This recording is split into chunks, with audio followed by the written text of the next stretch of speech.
Ladies and gentlemen, the Prime Minister of Japan and the President of the United States.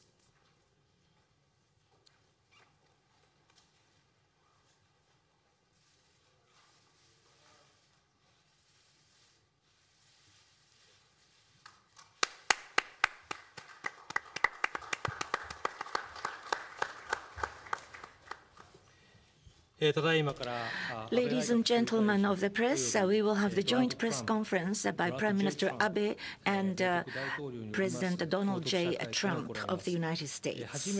First, Mr. Abe will speak, which will be followed by President Trump.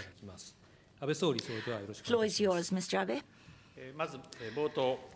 Ladies and gentlemen, at the outset, may I begin by offering my condolence to the victims who lost their lives, as well as my sympathy to the people injured in the recent shooting incidents in Texas. I'd like to express my heartfelt solidarity to the people of the United States in this time of difficulty.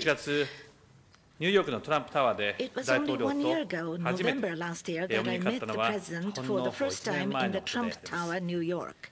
Since then, I have had numerous opportunities to converse with the President on the margin of international meetings, as well as countless talks on the phone. Indeed, how many hours of dialogue did we have? I believe that there has never been such close bonds intimately connecting the leaders of both nations as we do now in the history of Japan-US alliance of more than half a century. In particular, he received me with great hospitality last February on my visit to the U.S. at his villa in Florida.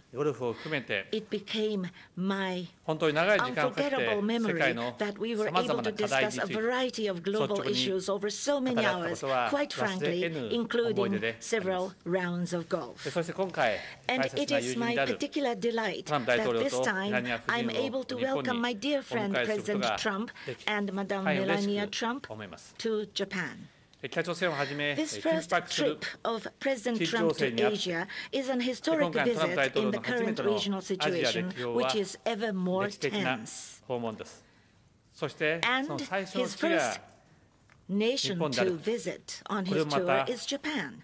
This made this historic significance even greater. In this way, two of us were able to show to the rest of the world the unshakable Japan-US alliance. Thank you so much. Thank you, Donald.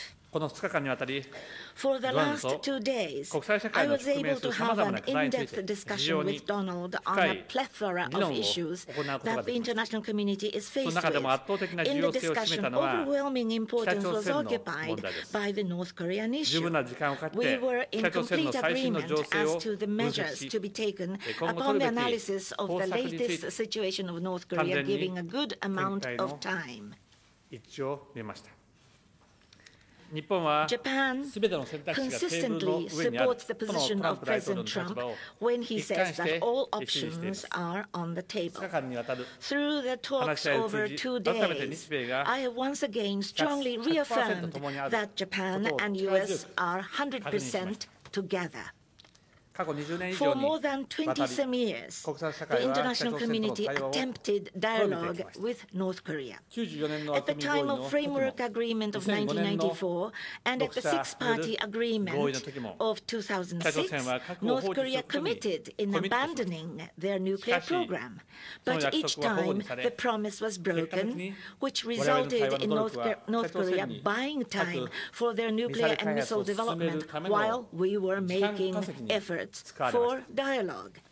There is no point in the dialogue for the sake of dialogue with North Korea. Now is the time not for dialogue, but for applying maximum level of pressure on North Korea. We completely agreed that in order to make North Korea change their policy, Japan and US must take leadership in closely collaborating with the international community so that we can enhance the pressure to the maximum level over North Korea through all possible means. I agree with President Trump that we welcome China strengthening her pressure over North Korea